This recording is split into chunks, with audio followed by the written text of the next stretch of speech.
I'm Jorge Perez, and I'm the Executive Director of HACIA, and I want to say good morning and welcome you to our August membership meeting. On behalf of our Board of Directors, I want to say thank you for your membership and your continued support. And we're broadcasting live on YouTube from what we call now the HACIA Studios, which is really just repurposed equipment that we've had in our training center. But we're live on Lake Street here in Chicago. Now, as we muscle our way through this pandemic, we hope you are safe and taking the necessary precautions to wear a mask and maintain good social distancing. And as we all have learned, to make sure you wash your hands continually. Go in here. You know, we adjusted our engagement with our members. As you know by now, going forward, our membership meetings will be in this virtual format, and in order to continue to bring you updates and bid opportunities. And today's no different. And this morning we have 4 speakers, and more on those in a minute. Now, if you attended our membership meetings at the East Bank Club, you know that we provide the audience a previous recap of the month events in regards to programming such as HACIA U, or some legislative or municipal updates, or some state updates or national updates, and how they impact your businesses. Then we typically do that under the HACIA Tonight segment. And that segment, just so you all know, will be recorded and sent out to our members to view on YouTube later this month. Just make sure that to subscribe to our channel, and as everyone says, click like. Again, thank you to our members and to all of our friends for your support. If you're not a member, please consider being a member. You can contact our offices or our website for an application.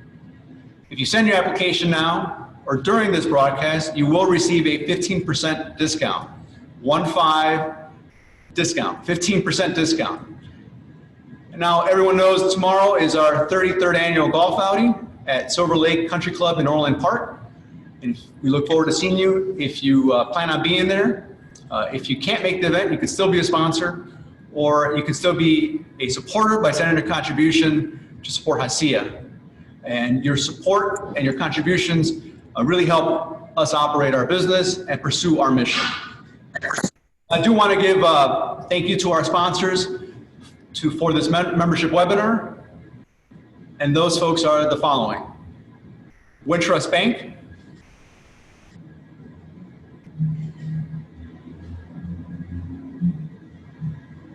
People's Gas,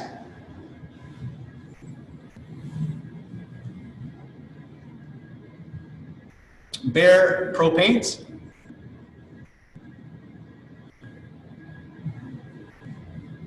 and Hilco Redevelopment Partners,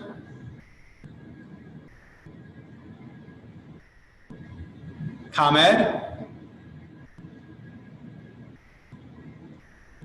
and Bella Dia Designs.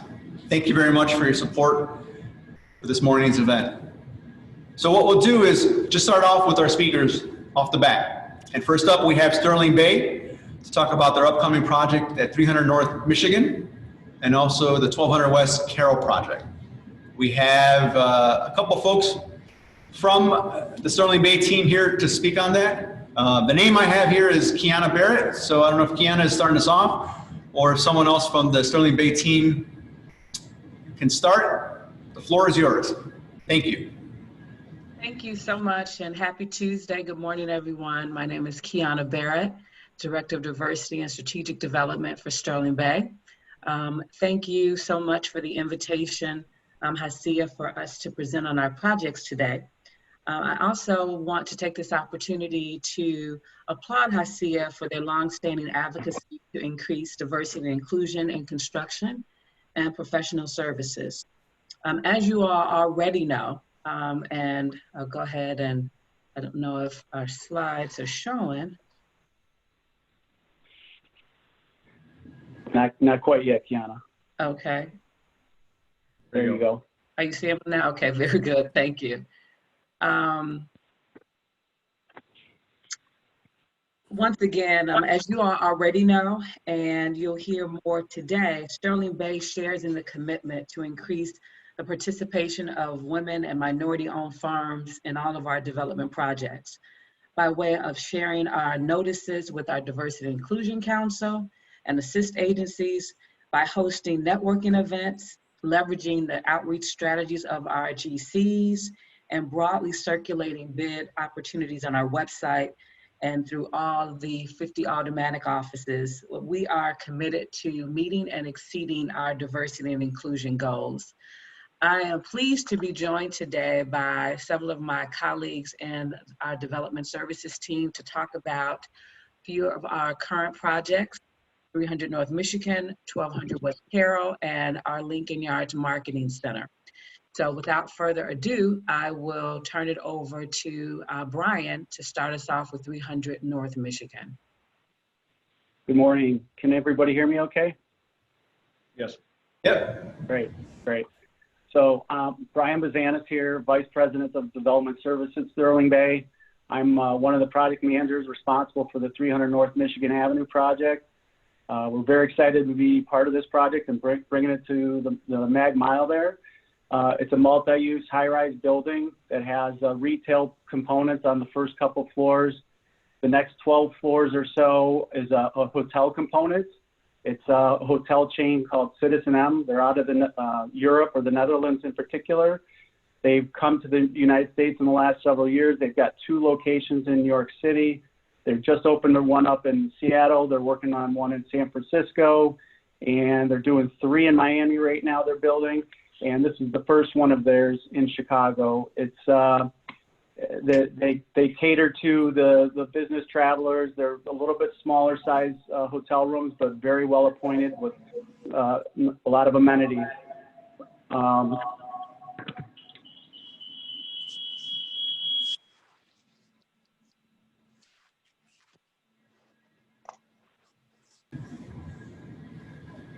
You there, Brian?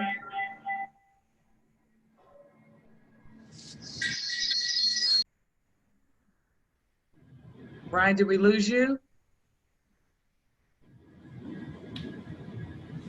Well, in his stead, I will at least walk us through some of the project overviews until he joins us back. And I know we have our selected GC, Lynn Mathis, also on the line, but a broad project overview. Kiana, can you hear me again? Yeah, we can hear you now. Sorry about that. I'm not sure what happened. So the remaining 30 floors of the building are apartments. So there's 289 apartments and 280 hotel rooms. We just got our permit last week, and we're for the foundation. So Lynn Mathis is moving right towards that. I see the renderings you've got there. If you go back to the previous one. Yeah, that shows the base of the building. That's Michigan Avenue you're looking at with the retail on Michigan Avenue. And off to the left-hand side of that rendering is the entrance for the hotel and for the apartments off of Upper Wacker Place. So yeah, so we just got our foundation permit. If you could go back to the schedule, Kiana, thank you. I'm going to turn it over to Lynn Mathis. We hired Lynn Mathis about a year and a half ago. They helped us through the pre-construction phase, and they are now taking over the construction phase at this point. So Bill, you want to take it over? Absolutely.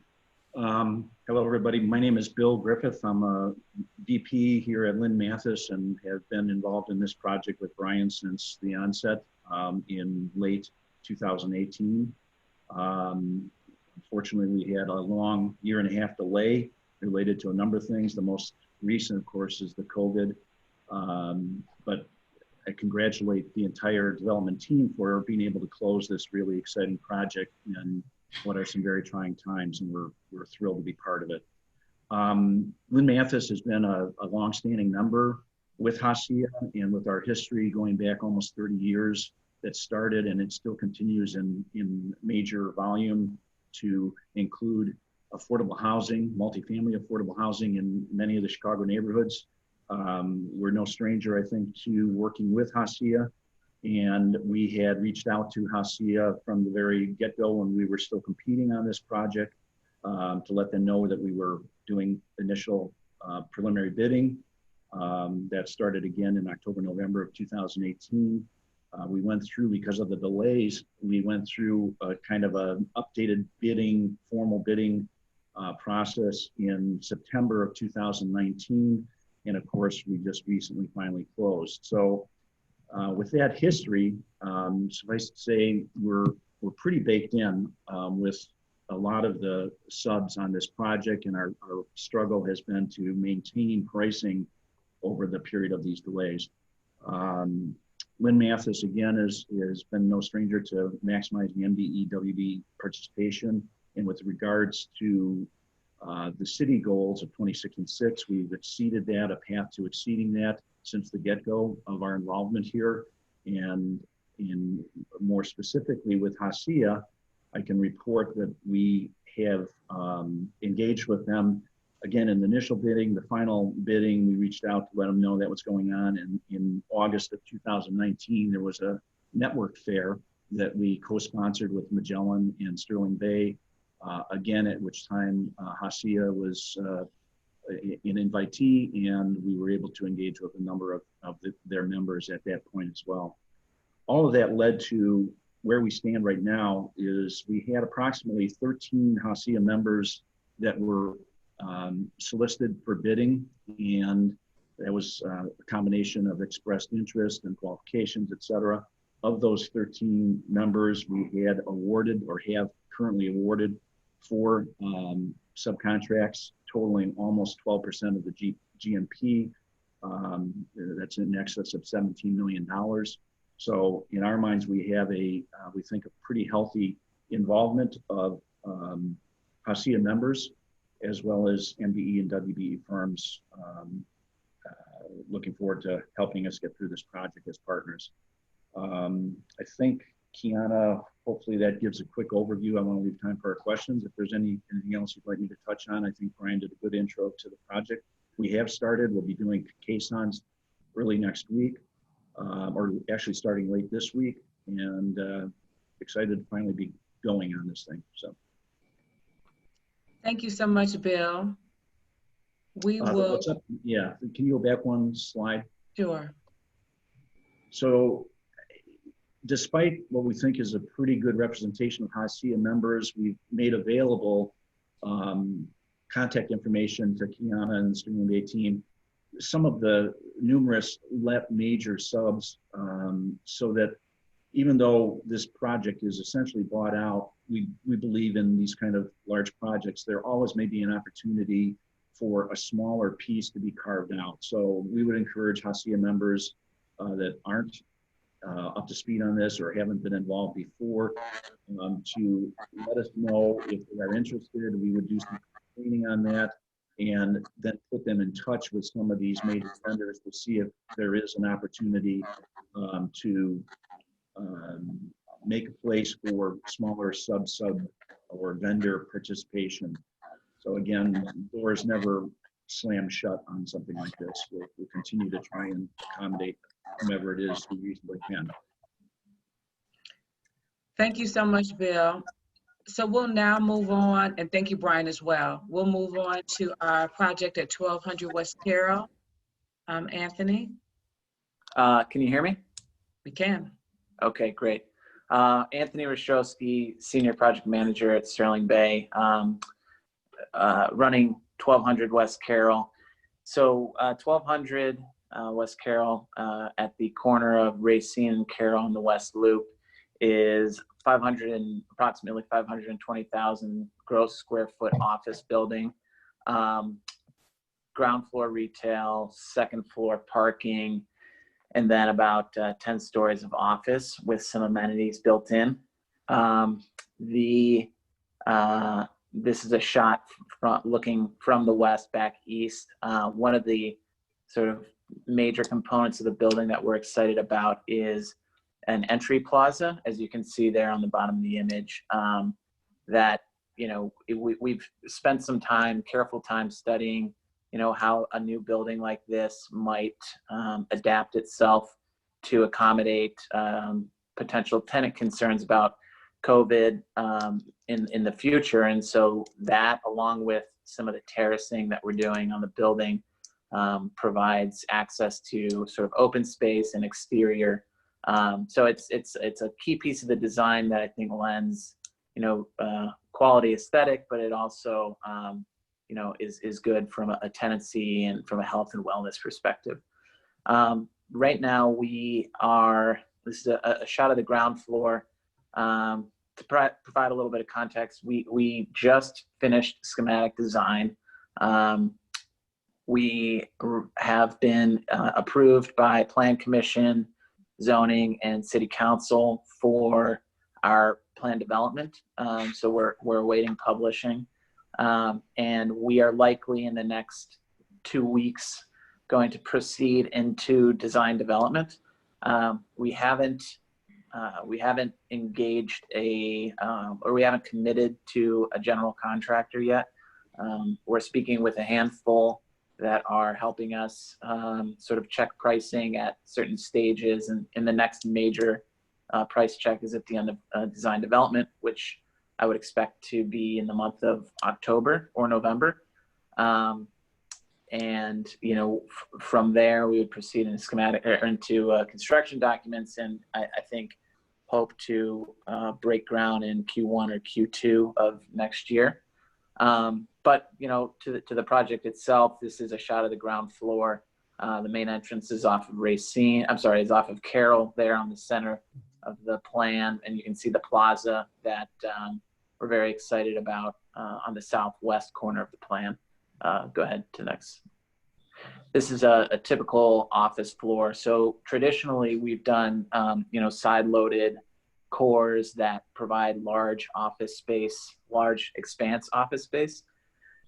Here, this is a little bit more of a traditional core on the north and south, and so it lends itself not only to the larger tenants that are looking for an open space, which we could accommodate to the east, looking back over the city, but also to a smaller footprint tenant to the north and south. And this is one of the things that came up in some of our conversations with the community, and we worked hard to incorporate that. Next image. This is a shot of a typical floor that provides, or it's like every other floor, 6, 9, and 10, what we call the type B floors. These provide tenants with private access to a terrace. So again, to the health and wellness component of this, it provides access to fresh air on demand, basically. Next image. And then 12th floor, this is our amenity deck, where we would have to the north of the plan a fitness center, and then to the south it would be a lounge, and we're still sort of working through the programming as we're only at schematic design, but it would be sort of lounge, potentially music, potentially bar of some sort, and then directly to the east you can see outdoor terrace. Next image. So this is ground floor, sort of right by the main entrance. This would be one of the retail images on Carroll. This is the main entrance. As you can see, I think pretty generous pedestrian access off of Carroll. And then a shot from the southwest that shows you that plaza that we're excited about, and pretty dramatic cantilever. And another shot from southwest. You can tell we like the southwest corner. This is an interior of the lobby that would, it would keep the general aesthetic in the West Loop with a little bit more gritty industrial, but try to have it be a little bit more refined for what we think that our prospective tenants would be looking for. Next image. And a shot of the amenity deck looking back out over the city. Next image. Yeah, so that's about it. We, we're not, as I said, we're not committed to any one general contractor yet. So all opportunities for subs and for potential HACIA members are, open, certainly. And so we're not quite there to committing to anybody, but in the coming months, we'll certainly be reaching that point in the development. And, I suggest just sort of keeping in touch, and when we get to that point, any interested parties, we can make sure you're in the fold. Thank you. That's about it. Thank you. And as we said earlier, with our projects, we have a robust engagement strategy and leverage HACIA and their members, as well as their role as one of our Diversity and Inclusion Council members. So we look forward to socializing that information as this project matures. And last up is a project recap that we'd like to share with Lincoln Yards, our marketing center. We just had some engagement that happened over the last week and a half and bids that were coming in. So I'd like to turn it over to my colleague, Matt, to give us a project overview of the marketing center on Lincoln Yards.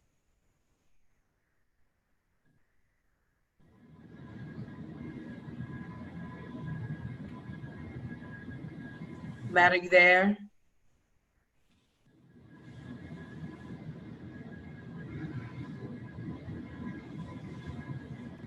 Yeah, we may have lost Matt, so I'll just walk us. Can you hear me now? Yeah, we can hear you now, Matt.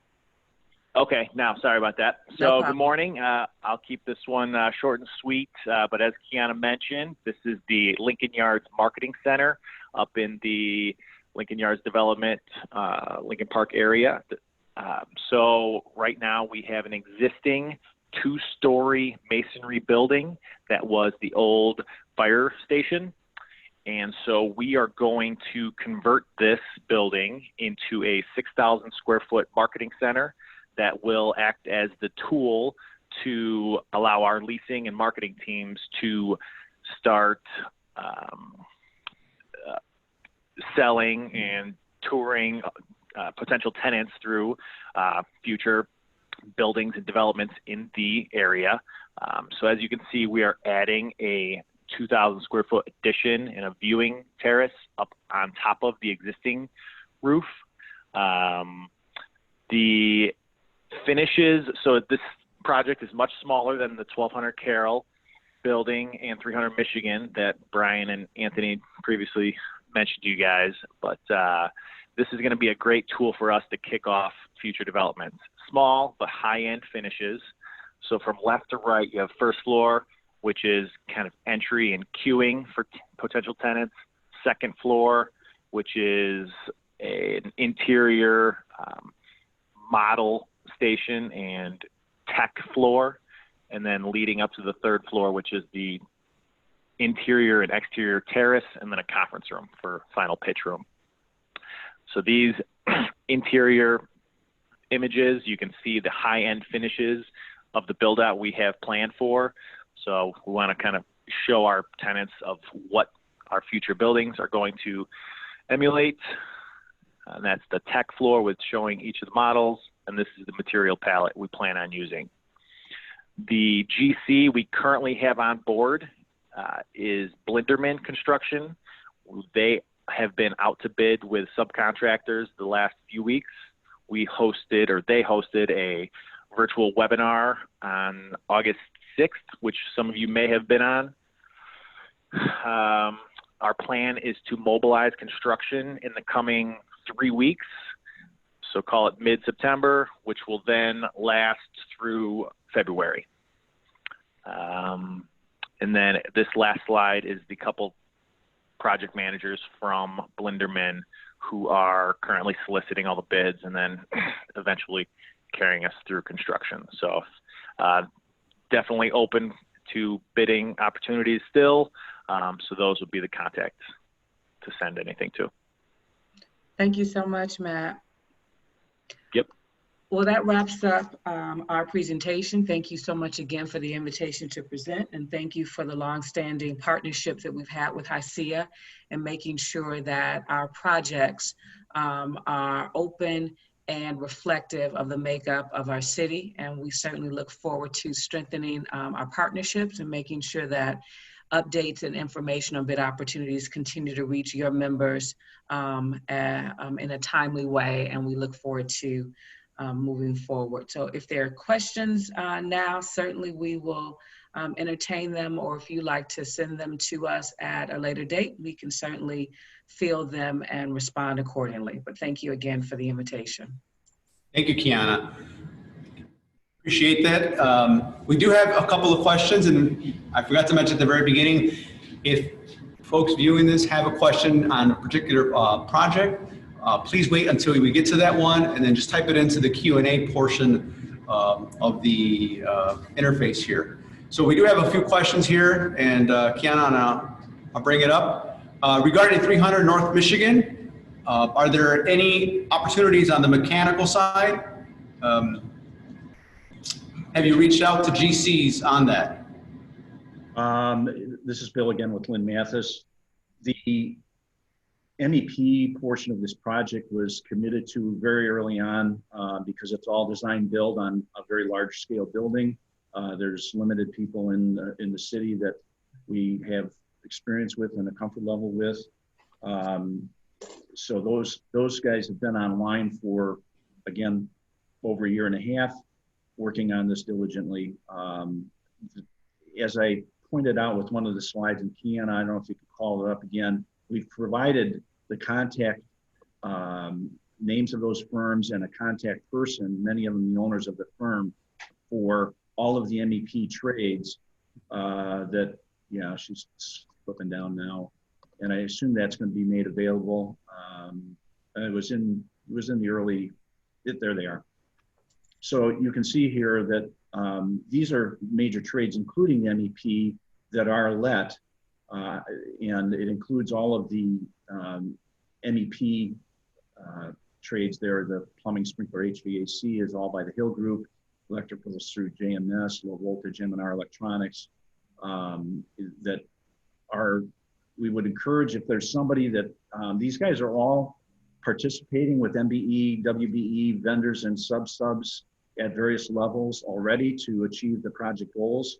But I've talked with them about being open, although it's more difficult at this point because things are a little more baked now that we've started the project. But I would encourage if somebody is trying to carve out probably a smaller piece in these various areas, that's why these contact names and emails were given. You can copy me with any reach out as well, and I'll try and advocate for it.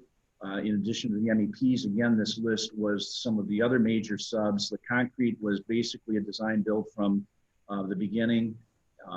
Framing and drywall has been committed to MSM Solutions, which is an MBE firm. Painting committed to Continental Painting, another MBE firm.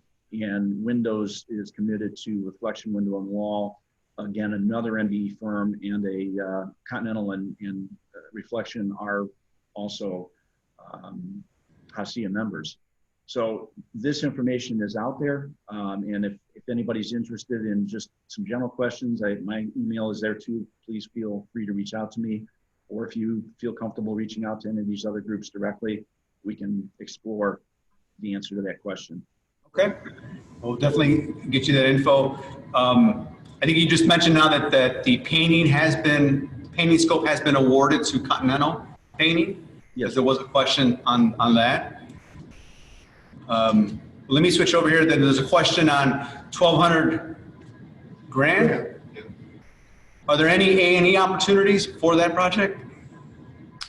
Architecture and engineering have, for the most part, the prime consultants have already all been engaged. So, you know, as we get closer to construction, we would expect to sign up a geotechnical engineer. So that's still yet to come. Or I'm sorry, materials testing engineer. We already have geotechnical already signed up. Who's the architect on that? Gensler. Okay, Lincoln Yards Marketing Center question. What is the due date to submit the bids by? So as of right now, bids were due to Blinderman last Friday, but that doesn't mean they aren't accepting any. So if you get them over, if you would reach out to Margot or Brent, who's listed on that sheet, and just give them a quick heads up that somebody plans to send a bid, then they can potentially hold off depending on the trade. Okay. Okay, well, I think that's the only questions we have from the audience regarding the Sterling Bay presentation. So I appreciate your presentation, Kiana, and Team Sterling Bay. Thank really you all appreciate so it. much. And we'll certainly make sure that the deck is available to your members for additional information and contact information. So thank you again. Awesome. Thank you, Kiana. Thanks, everyone. All right, so now we'll switch over to our second speaker team. The project is the Hawthorne Racecourse redevelopment. The GC for that is W. O'Neill. And I have here the name of Matt Sarate, who's gonna kick us off with that presentation. So if Matt Sarate, if you're on, the floor is yours. Thank Go you. ahead.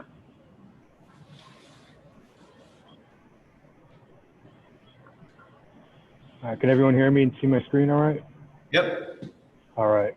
So again, I appreciate the invitation to talk about the Hawthorne Casino and Racecourse project. And it's an exciting job that has been in the works for many years now. So on July 30th, the Illinois Gaming Board gave Hawthorne preliminary suitability for a casino license, which is a major step in the process for Hawthorne.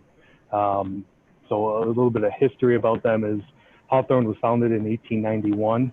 It's in its fourth generation of family ownership. It's the oldest sporting venue in Illinois, and currently the only race course in the nation to host both thoroughbred and standardbred racing. It also features the second longest home stretch in North America. So moving back to the approval on July 30th. So what this does is it allows the ownership to move forward with their financing and allows us to move forward with the project.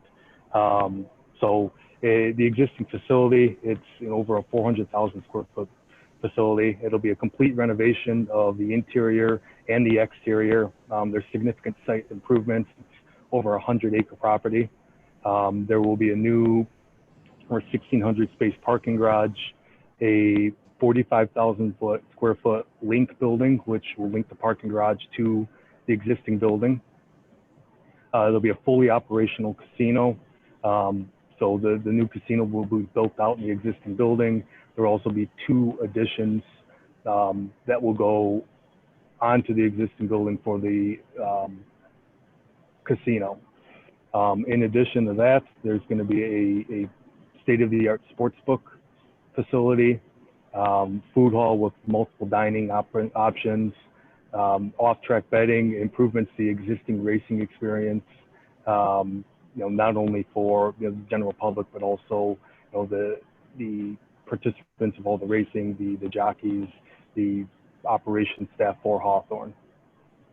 So Hawthorne, they're committed to maximizing the economic inclusion and participation on the job. That's something that's near and dear to them, and something that they are fully committed to doing.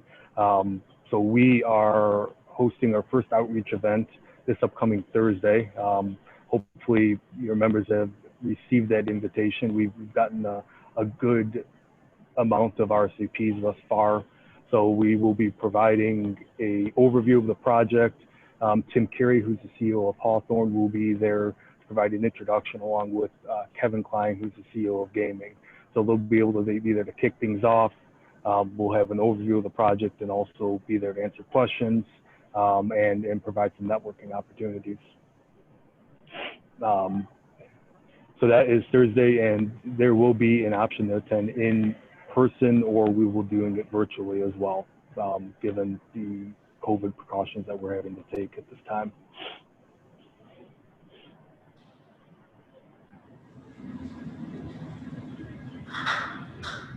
So right now, the current schedule is it's going to be a 14-month overall construction duration.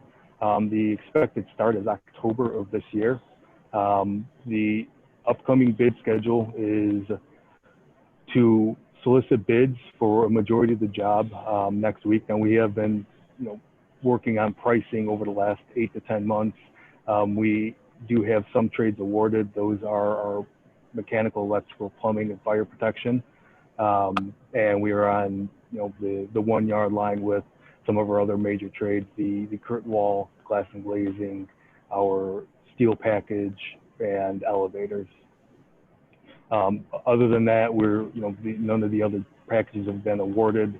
We've been working with pricing, but we will be soliciting bids for interested firms through this outreach effort that we're doing right now as well. So we will be sending invites out to interested firms next week.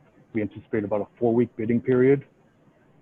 And then it'll be a kind of a phased award based on the priority and where it fits in the critical path for a schedule for construction. I'll be the main contact. My email address is right here on this slide, and also provide this for your members. And then this rendering right here is a view of the south side, or the Grandstead side of Hawthorne. So, this includes the parking garage, the Link building, the existing grandstand, which will be completely overhauled, along with potential future developments, which is a future phase of the job. So that's pretty much an overview of the project. Again, I appreciate the invitation to present on it. And is there any other questions? Thank you, Matt. Just for clarification, you said the total square footage is north of 400,000 square feet? That's correct, and that's the existing building. Gotcha. All right, so we have a question. Is there an MWB sub-opportunities within the awarded MEP trades? There are. So some of them are further points than others as far as who they're partnering with. Some of them are right there. Some of them have not awarded or figure out who they're going to partner with. So there is, and we ask, if you reach out, we're making those introductions to the awarded trades. Gotcha. Okay, we have another question. What agency certifications are required? So there's a vast array of ones that will be allowed. So we've reached out to the Cook County, City of Chicago, IDOT, Illinois, but there is some flexibility with what certifications will be accepted. We ask that if you have one, you send it to us, and we do have a diversity consultant on board, our GMA, who is helping us navigate that process. Awesome. Okay. Those are the only questions we have that folks put in the Q&A. So I do want to thank you, Matt Sarate from W. O'Neill, to present about the Hawthorne race course. It looks like to be a very exciting project. So we look forward to getting our members involved in that. So thanks again, Matt. Dewey, thank you. All right, so up next we have the North Point Development Team to talk about the Avenue O Buildings A and E. We have Caitlin O'Brien from North Point, who's going to kick it off and present about those developments. So Caitlin, if you're on, the floor is yours. I am here. Can everybody hear me? Yes. Okay, perfect. My name is Caitlin O'Brien. I'm actually with Clayco. We are the general contractor for both projects. It's 2 buildings. I'm going to pull up my presentation here and we'll go ahead and get started.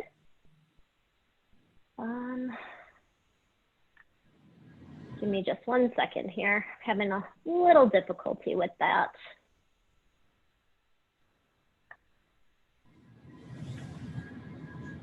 Can everybody see my PowerPoint now? Yes. Okay.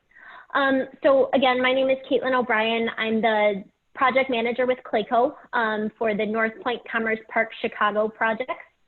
This is 2 buildings that we're going to be building, buildings A and E.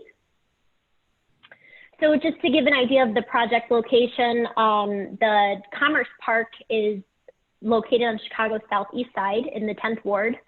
The park itself is the home of the previous Republic Steel Corporation. So it is a redevelopment site. This just gives an overview of the overall Commerce Park. Building D, which is on the lower left-hand side of the screen, was completed this year. Building A is on the right-hand side of the screen in the lower right-hand corner, and then Building E is on the upper part of the page. Again, buildings A and E are the 2 projects that we're discussing today. Just to give an overview, these are both industrial buildings. Building A is just a little bit under 300,000 square feet. Building E is about 580,000 square feet. As of right now, they're both speculative buildings, but North Point is actively seeking tenants for both of the buildings. Both buildings have a 36-foot clear height, loading dock, and parking and trailer stall quantities are outlined towards the bottom of the project overview.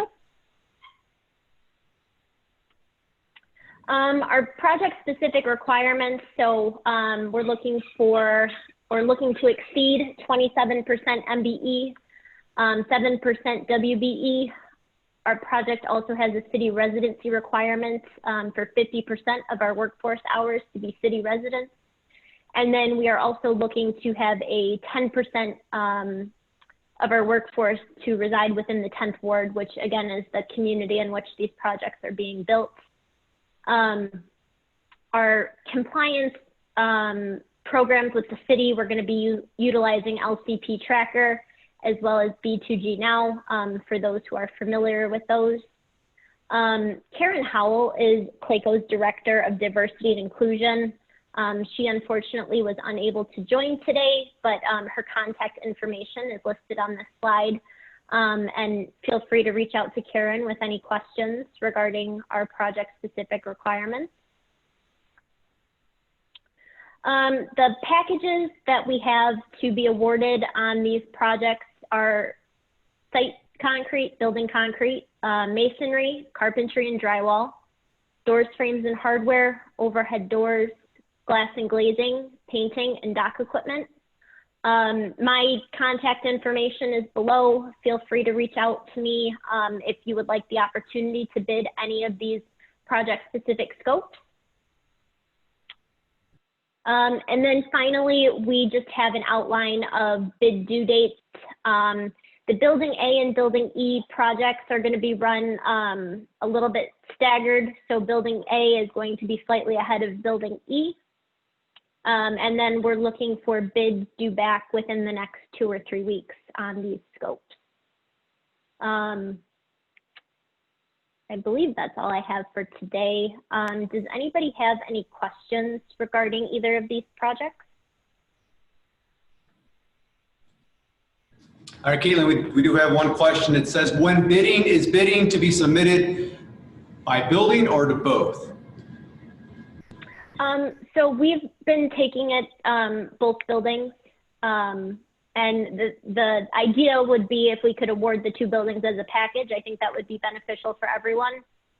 But we are, looking at the bids as two separate contracts. And what certifications are you considering for this? Or would you consider for this? I believe any type of certification. I guess the only one thing that we do want to note is all of our trades are required to be union on this project.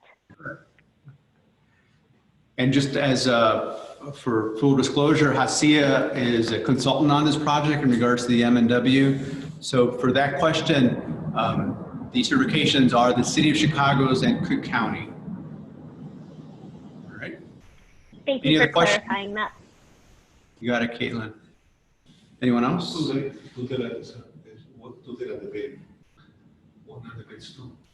She did have a schedule that it's up. Okay. All right. So Caitlin, thank you very much. Appreciate it, your time. And thank you to Clayco and to North Point for presenting. Thank you. All right, so now we'll move over to our next speaker, friend of HACIA from the Metropolitan Water Reclamation District. We have Rich Martinez, who's going to give us an update on some projects over at the Water Reclamation District. So the floor is yours, Richard. All right, good morning, Jorge. And if I could ask Christina to pull up our presentation, that would be extremely helpful this morning. And good morning to everyone. My name is Rich Martinez. I'm a Senior Diversity Officer in the Diversity section of the Metropolitan Water Reclamation District of Chicago.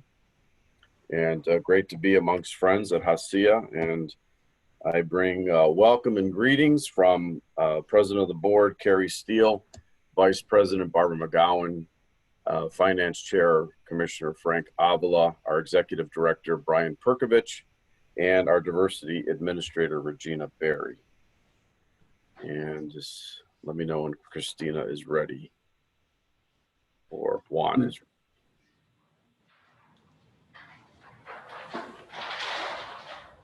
Stand by, here goes. All right. Is it up?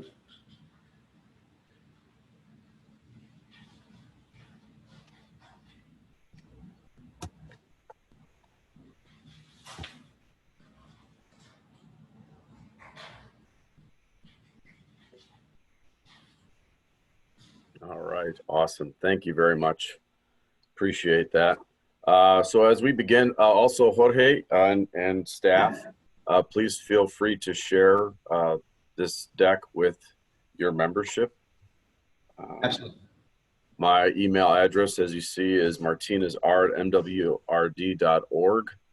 And the website for the Metropolitan Water Reclamation District is www.mwrd.org. So I'll get started with our presentation. As many may be aware, with our contracts at MWRD, we have our Appendix D contracts, which are our construction contracts. And normally those goals are 20% MBE, 10% WBE, 10% SBE, and recently added through Appendix V, our VBE goals of 3%. And then we also have similar goals on our Appendix A, which are professional service contracts. And we'll move over to, if you can proceed over to the certification slide.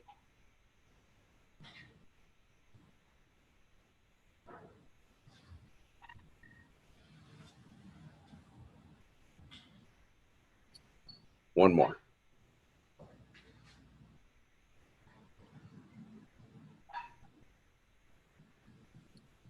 Next slide. All right. Thank you. Appreciate that.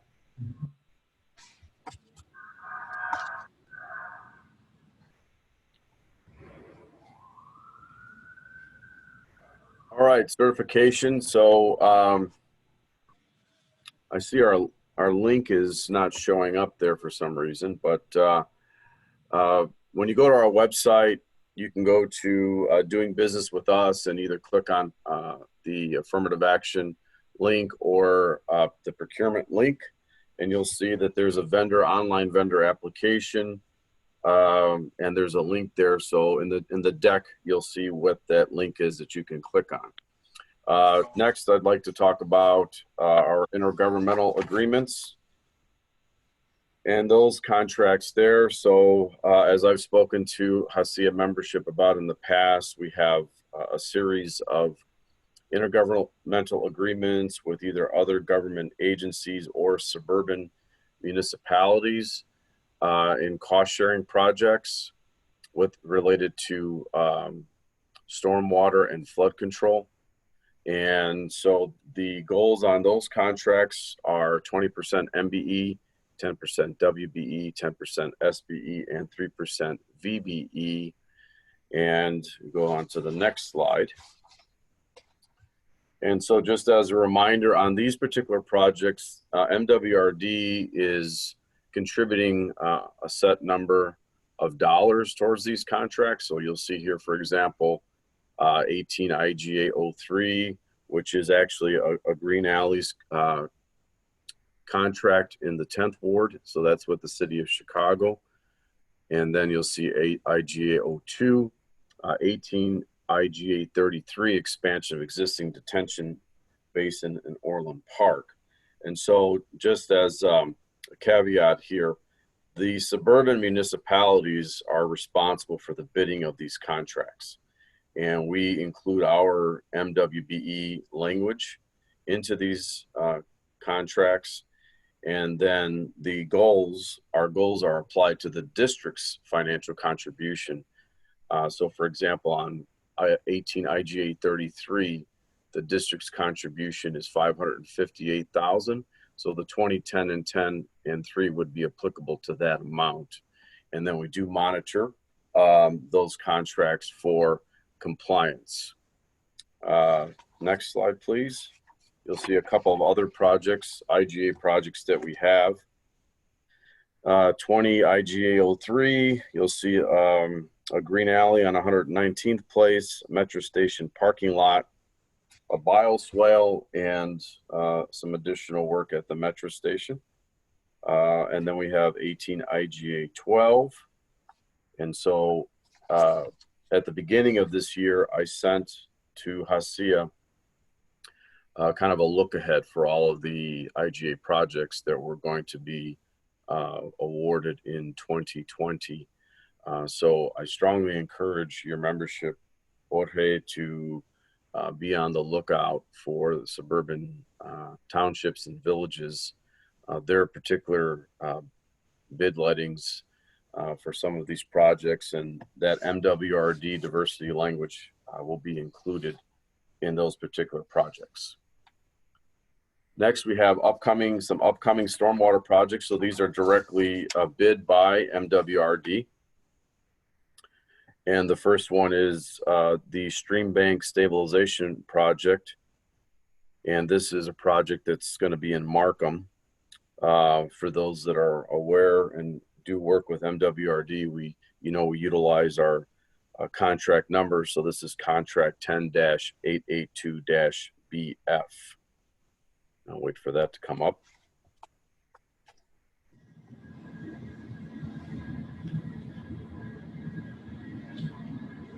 And these are projects that are going to be bid the back end of this third quarter and in the fourth quarter of this year. So you'll see for this particular project, this requires a stabilizing of approximately 3,500 linear feet, the Calumet Union drainage ditch, removal of a sanitary sewer, providing a new sanitary sewer, and the bid amount or the estimated construction cost for this contract is $2.4 million. Next project. And a reminder, these are stormwater projects that come from our engineering department. So the next project that we're going to look at is 14253 AF and BF. This is flood control project in Midlothian Creek, which is in Robbins, Illinois.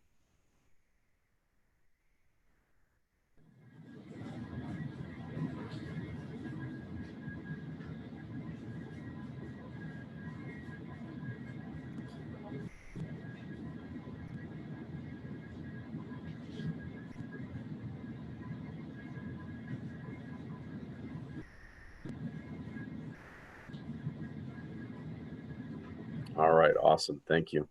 So you'll see that phase one is a diversion channel to the CalSag channel, and then there's a phase two portion as well. And this is looking to be 7.9 million to be advertised in the fourth quarter. And this is to address flooding along Midlothian Creek in Robbins, reducing flood damage for over 90 structures. So you see that these projects, their primary task is to alleviate stormwater flooding. Next project, next slide is 14115F, flood control project on First Avenue from Roosevelt Road to Cermak. And this particular project provides relief along First Avenue and allows emergency vehicles to access Loyola University Medical Center during storm events. There'll be a need to replace existing storm sewers that are there, as well as a bioswale to be constructed. And the estimated cost of this particular contract is $5.4 million. And next, we're going to look at some of our other engineering projects that are going to be let during the remainder of this year. And the first one is the mainstream pumping station, 6 access shafts infiltration mitigation. This is contract number 18-142-3H. Next slide.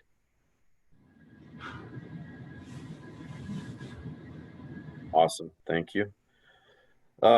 So this project description consists of rehabilitating 6 access and equipment shafts at the mainstream pumping station to reduce groundwater infiltration into the shafts.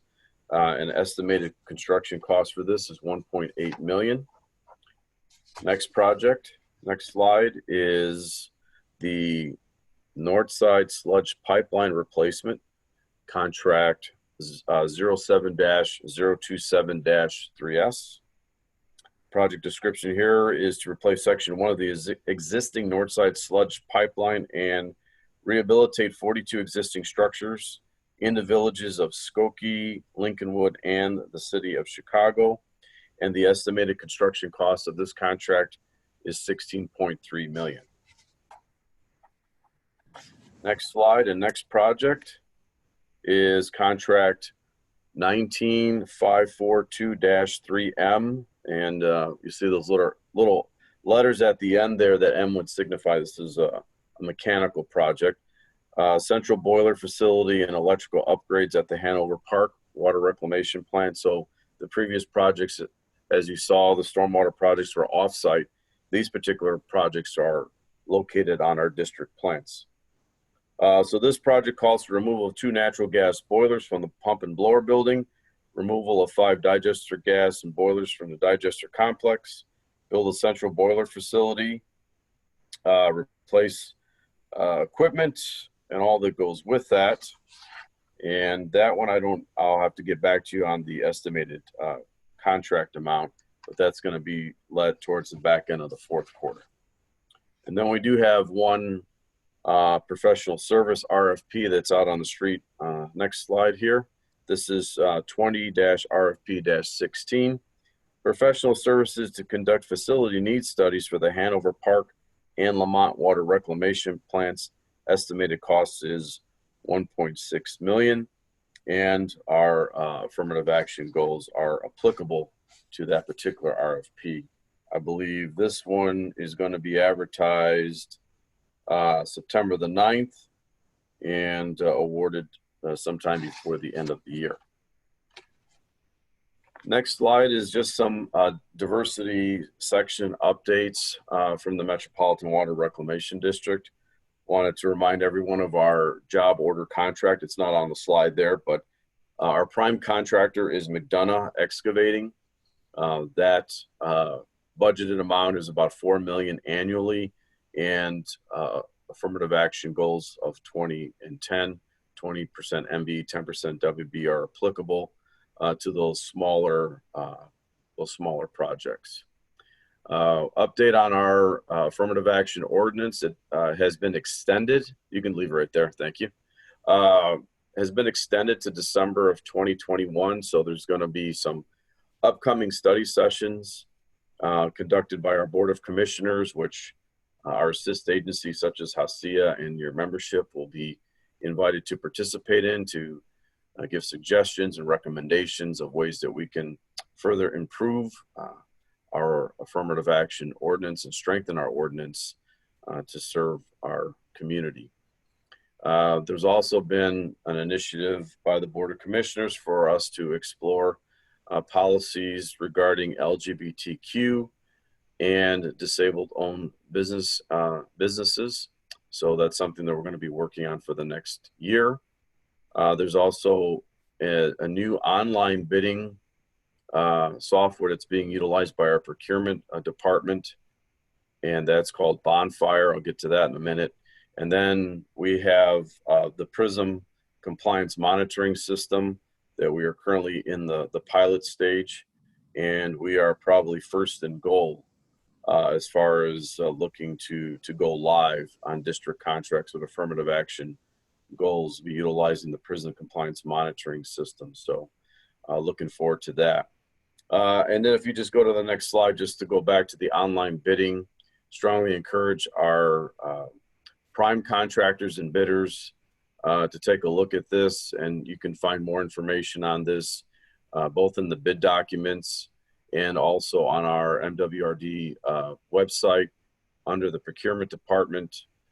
So Bonfire is the software that's being utilized by the district as it relates to the COVID environment, but obviously we're going to be utilizing this moving forward. So Any questions on any of those items, feel free to ask now. You can even send me an email after the meeting. And I think we may have a couple questions now, right, Jorge? Yes, we do, Rich. Okay. All right, so from the Q&A portion, we have the following. Are there opportunities for firms who may range bidding projects of 75,000 through 100,000 on MWRD projects, non-IGA? Okay. So, so bidding as a prime, correct, is the question? Yes. So to begin with, the affirmative action policy that governs us and what we do at MWRD Diversity, goals are on contracts in excess of $100,000. So any contract that's that's over $100,000 will have our goals. But even if there are no goals, that doesn't prohibit a firm from bidding on them.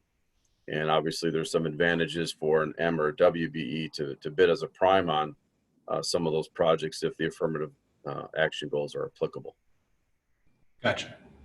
All right. Are bonds required on subs on IGA or MWRD projects? No, they are not. All right. Do you need to be pre-qualified for engineering projects? That's the next question. That's a great question. I know that in the past, there's been some sort of a pre-qualification, but I would just suggest that you get your information over to us, certification letter, and then letters of qualification, and then we can forward those over to the engineering department. Okay. And the final question here is there any training provided for the software on the bidding? Oh, great question. That I don't know. I can certainly follow up and get back to you. So you're talking about the bonfire software, correct? Correct, yes. Yeah, I'll get back to you guys on that. I did provide on the slide the information that's been provided to us from our procurement department on the utilization of bonfire. This is obviously bidding for prime contractors or, for proposals as well, but at the prime level. Okay. So with that, that's the end of the questions. Okay, awesome. Rich, appreciate your time. Appreciate the MWRD coming out and giving us an update. Always a friend. Thank you very much. Appreciate you participating. All right, so up next, the final speaker is the CTA, Chicago Transit Authority, to talk about upcoming projects and programs. We have Kwaku Thompson and Susan Arkle from Walsh. I'm sorry, Kwaku Thompson from Walsh and Susan Arkle from CTA, who are going to present. So either one of you can take the floor and you can begin. Good morning, Jorge. It's Juan Pablo from CTA. I'm actually going to do a little bit of the intro. Always welcome, Juan Pablo. Thank you. I don't have the name down, but you can go for it. So good morning, HACIA. I'm very excited to be back at a HACIA membership meeting. Although we're not together in the room, know that CTA has not stopped supporting small businesses and small business development throughout COVID. On that note, we wanted to take a brief moment to go through our Building Small Businesses program. We not only want you to become familiar with the BSB program and the benefits for your firm, but we also want you to help us spread the word to other firms that can benefit from this program. So here's our quick agenda for this morning. Next slide.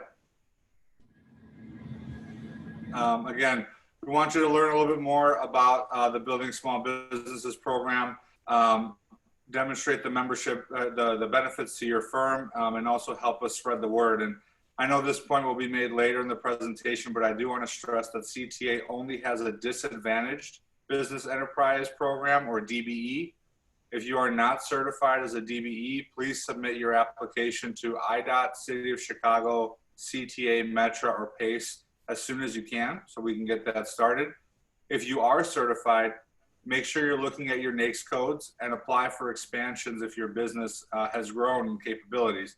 It's really important that you're certified in the codes that you can perform so that the prime can take take the credit, claim the credit, excuse me, the DBE credit for all the work that you're performing.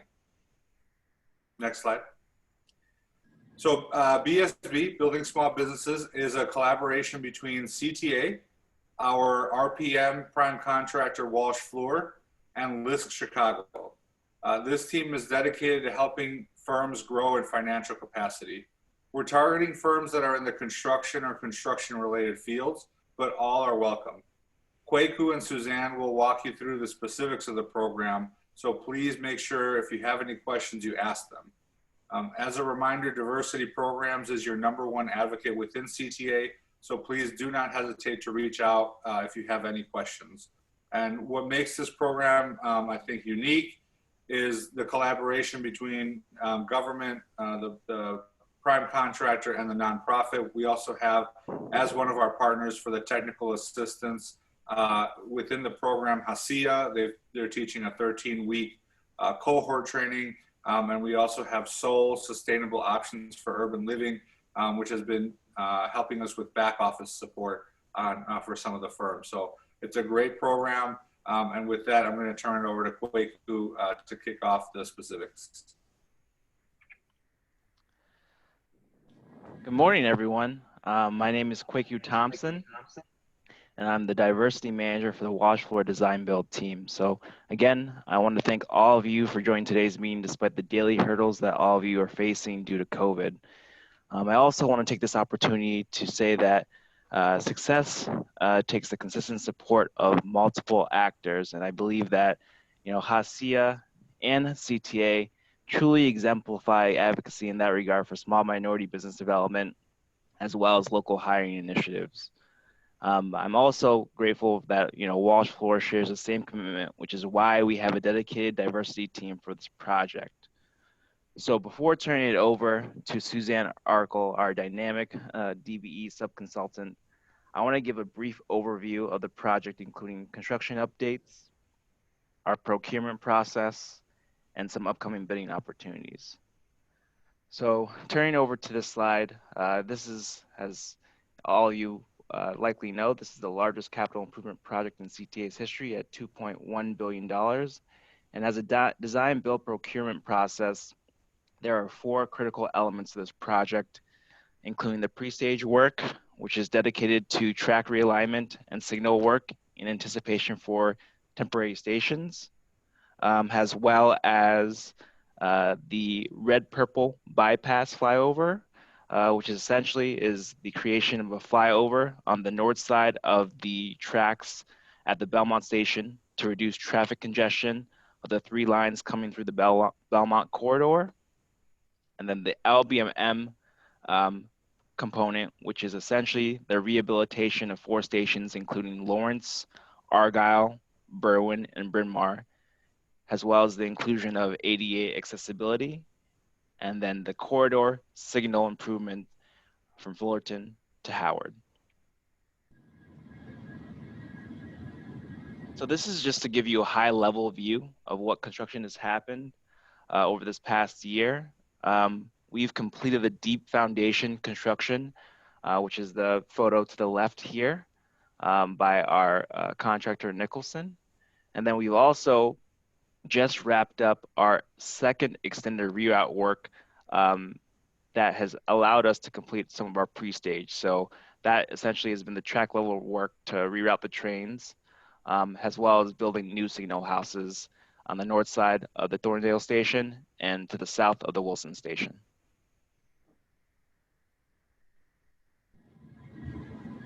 Here are a couple more photos of just our fruits of our labor, including the bridge substructure concrete for the flyover near the Belmont station. And then coming up actually in the next couple of months is going to be the beginning of our steel erection for the flyover, which will be done by S&J, a known DBE for steel erection in the area.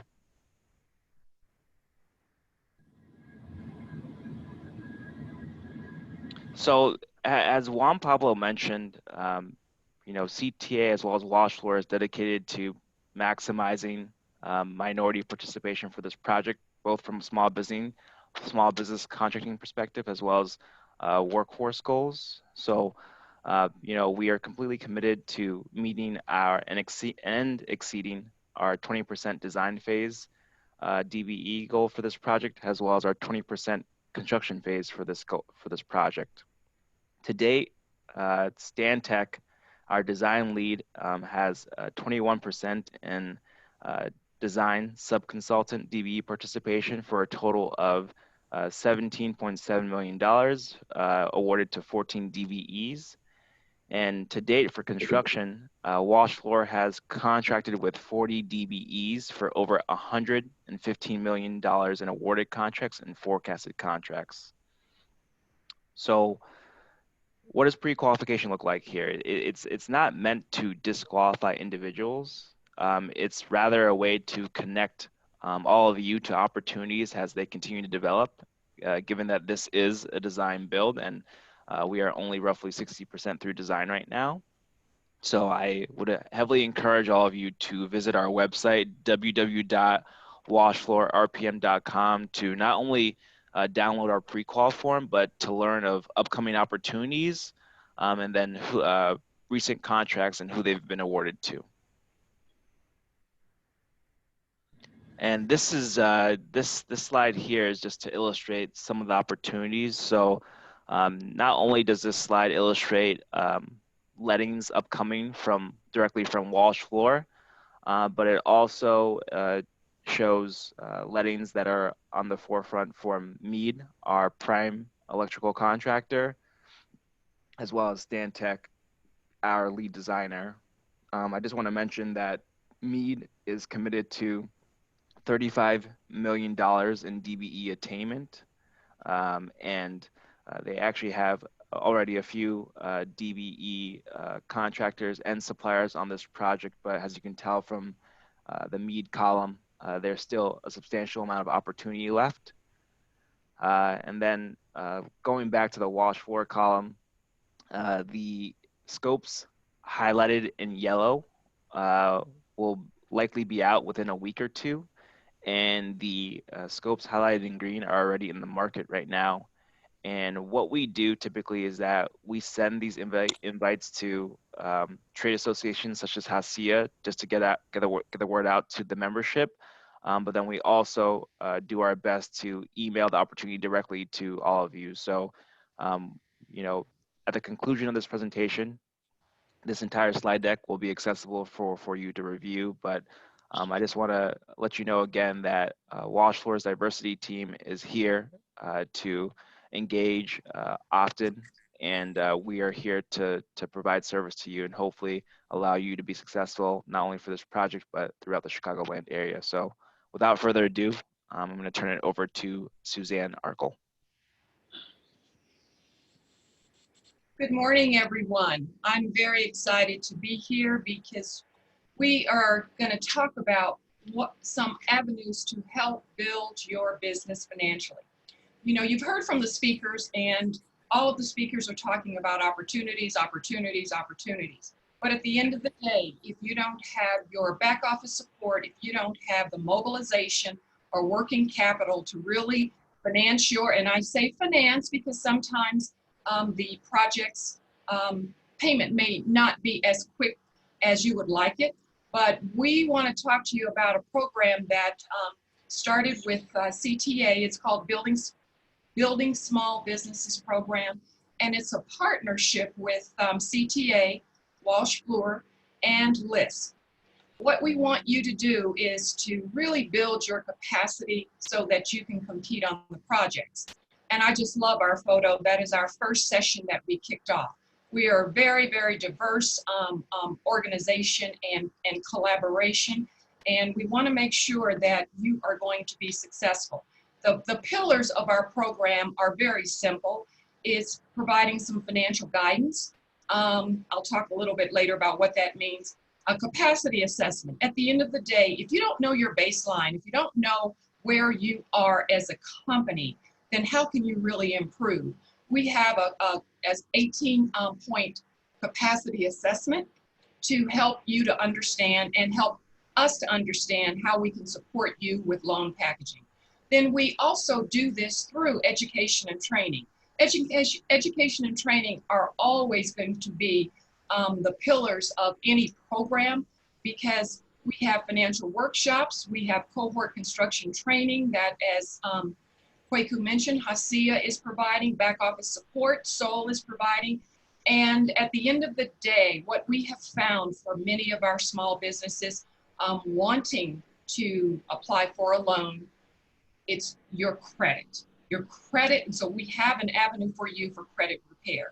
We also are going to talk to you in our small business program about contract opportunities, because at the end of the day, you want to bid on opportunity. So we have a process for connecting you to Kwaku and his team for bid opportunities. And the last one is what I like, is the data analytics and reporting.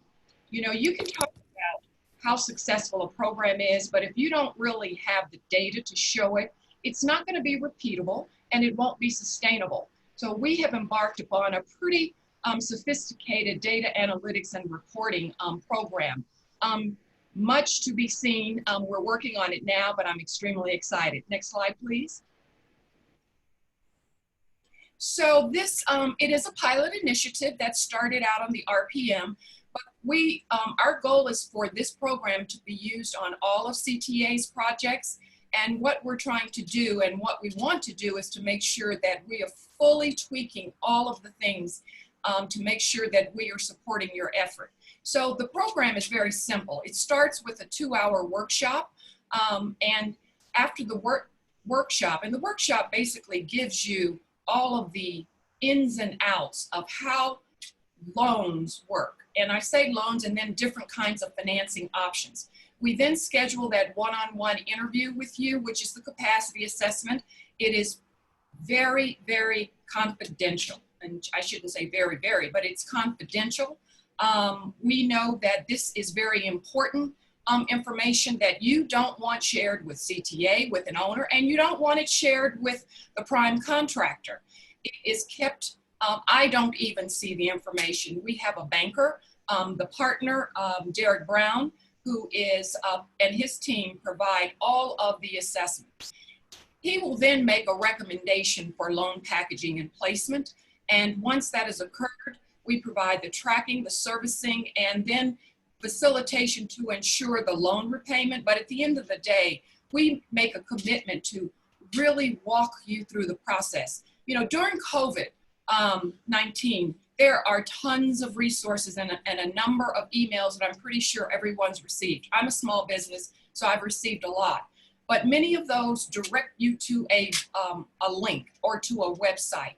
We do that, but we also are here to walk you through every part of any of the different financing options that we provide. We also, and I've already mentioned the different supportive services that we provide as a part of this program as well. Next slide.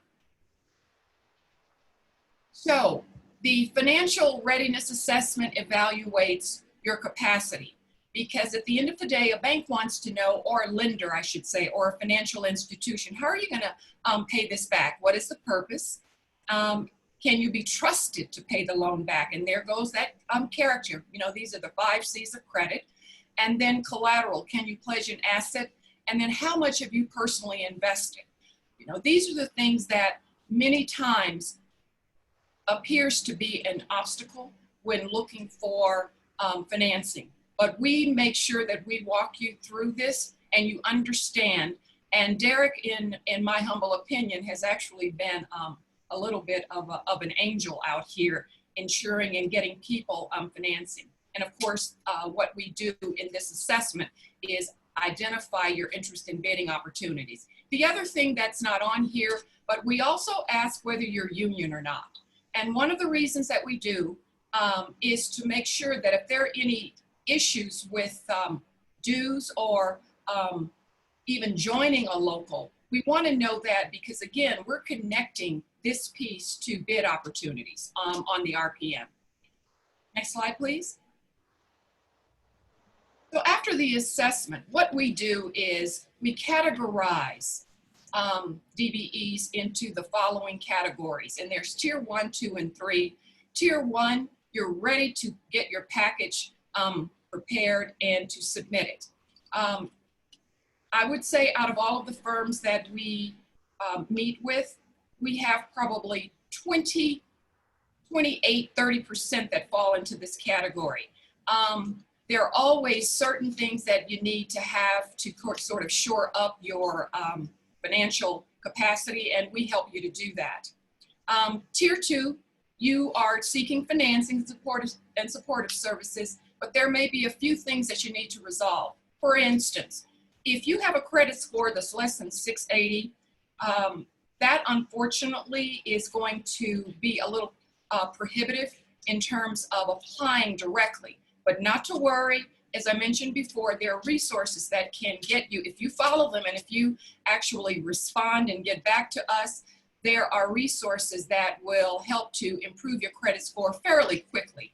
But at the end of the day, you get what you put in. So we really want you to make sure that you are really following up with everything. And then tier 3 are the supportive services. Now, you can be in tier 1 and 2 and also take advantage of all of the supportive services that are required. But for tier 3, many of those firms aren't at the point where they're able to either bid or to submit a loan package. We want them to shore up their structure, not just their financial structure, but also their capabilities.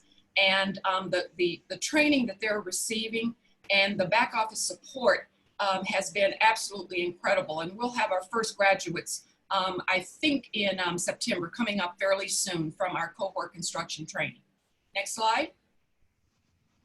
So what makes us unique? As you probably know, there have been a plethora of programs that have kind of popped up, but what we think that makes us unique is that we know construction, and we place you with construction lenders. As you may or may not know, traditional lenders typically don't like contractors. They don't like restaurants, or a number of things where the revenue can be inadequate or not as consistent. But we have a number of partners around the country that have committed and have made loans. And it's also the application of the 3 F's, as we call it: follow up, follow up, follow up. If we don't hear from you, we're going to follow up with you to find out what's happening. In many instances, we know that you're busy working, and we don't want to interfere, but at the end of the day, if you want to work, you need financing. So we want to make sure that you are following up, getting us the information that is required. And I mentioned the 18-point assessment that we're using, and we are facilitating mobilization, working capital, and if you need equipment financing, leasing, and commercial real estate requests. We currently have someone who is looking to purchase the building that they're in. But at the end of the day, we help build your financial capacity, and we want to continue to build the relationship with you. While this program has been launched on the RPM, we do not limit the participation in terms of your coming in to participate in this program. We want you to be successful. We want you to be able to bid on all of the projects that have been presented before. And we have, we think we have a, not quite a silver bullet, but it's pretty darn close. Next slide. And to continue with what makes us unique, we have a quick turnaround based upon your financial status. Now, let me explain that. If you have a credit score of 620 and you haven't filed your taxes, or there's an extension and maybe you have a lien, we may have some work to do. But if everything is in order, then we will be able to submit that loan package for you. And then secondly, it was in our October session, we had someone who needed to kind of clean up a couple of things, came back, and we've been able to submit their package. We demystify the borrowing process for construction firms. It can be sort of daunting when you think about all of the options that are there. But again, getting back to Derek Brown, who has a style that really, really is very consultative and is able to explain how do you get through all of this. And so I've already mentioned our comprehensive support. Next slide, please. So this is at the end of the day, the rubber meets the road. These are the metrics that we have as it relates to working with CTA. We want to make sure we're expanding the pool of DBEs, and we want to make sure that we have, we increase the number of contracts and firms awarded as a result of working with us.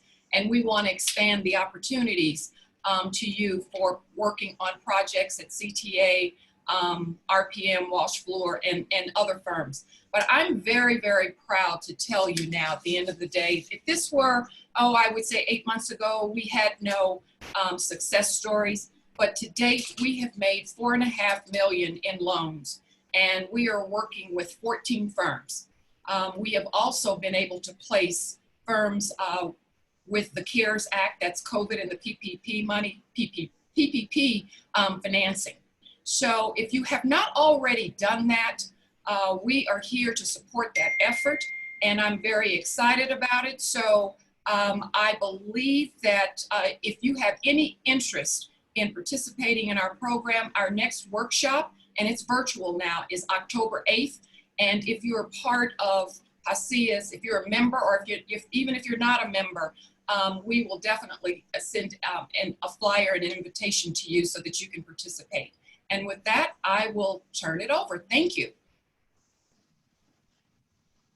Thank you, Suzanne and Kweku. As was said throughout the presentation, we're not only bringing opportunities, but we also are trying to provide the support for small businesses to be successful on RPM and beyond. Part of the goal of RPM is to hopefully create some new prime contractors from DBEs and help them grow in this space. So thank you again to HACIA for being such a great partner and for allowing us to speak today. Jorge, I'm not sure if there are any questions. Yes, Juan Pablo, we have a couple of questions that audience members put in the Q&A. So first question in regards to RPM, would any awarded trades or opportunities be available later on at different stages of the project? Yes, I'm going to have Kweku answer this one. Sure, gladly. So the short answer is yes. So from professional services, with Stantec being our design lead, they have a portion of their contract for engineering services during construction. So I know I gave you kind of a brief update as to who they've contracted with to date, but there certainly will be more opportunities for professional services. And then construction is in a similar boat. You know, I know that we have 40 firms signed up to date, but we are only 60% through design. So there's going to be a bevy of opportunities that are going to come out throughout the next year. And Jorge, to give your members reference, this is a 5-year project. So it is a long-term project and is not a traditional CTA project that takes about a year, year and a half. It is a long-term project. Gotcha. All right, next question is also in regards to the RPM. Is the upcoming opportunities page updated? Once more, is the upcoming opportunities page updated? On our website, it is not. We're working internally. There's been a lot of movement with our schedule and design recently. So the opportunities page on our website is not 100% up to date. But even though it is not 100% up to date, please feel free to reach out to me and my team, because we're getting daily updates as to things that are changing and when bidding opportunities are coming out. So we're trying to be very transparent about it, and we will update that website shortly. All right, regarding building small businesses, what size companies do you seek or can apply? So the program is geared to DBEs, and so that is the size standard that we are looking, but really any small business, there's no size limit. The only limit that would be is if you are a startup, don't have a lot of revenues, it might be difficult for you to apply for any of the financing options, but you can certainly participate in the supportive services and grow your business. Okay. Next question is also regarding building small businesses. Does the program provide training on how to bid? Yes, it does. I'm glad that question was asked. At the end of the day, There are outreach opportunities such as what HACIA is conducting today, and every prime contractor, every project has outreach.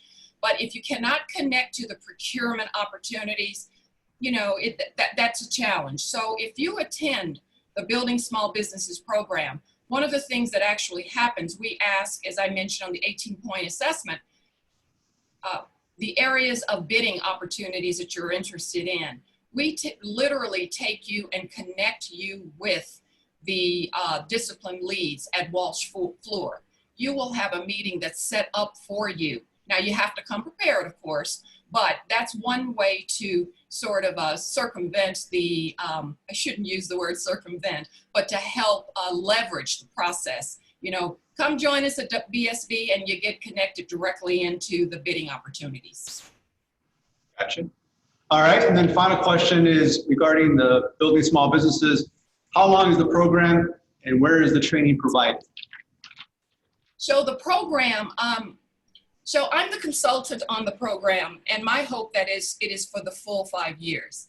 But at the moment, we are funded, did I get a laugh there, by our client, CTA. But our hope is that we will, right now we're funded for pretty much up through the next year. We've gone through this first year, we've had 6 sessions, and we're looking, and we really are pairing it with the buyout of the project. So I'm assuming that as long as there's going to be some sort of a buyout, we'll have the program. And what was the second part of the question? I'm sorry. Where is the training provided? Oh. So the training is provided. There is, HACIA is through their construction cohort. They are providing that piece, and it's virtual now. And then the other training, that is the back office support, and that's the coaching. Again, it's virtual. So there are no limitations with regard to attending the training. Our hope is that at some point we will have that face-to-face interaction, but we're finding that the virtual training is actually working pretty well. And if there is one-on-one coaching or guidance as it relates to bidding opportunities, that sort of falls in my bucket, and it is definitely a one-on-one and connecting with the opportunities. Everything's virtual, and we tend to get it done. Great. We have one more question. It's also in regards to, oh no, wait. It's in regard to the RPM.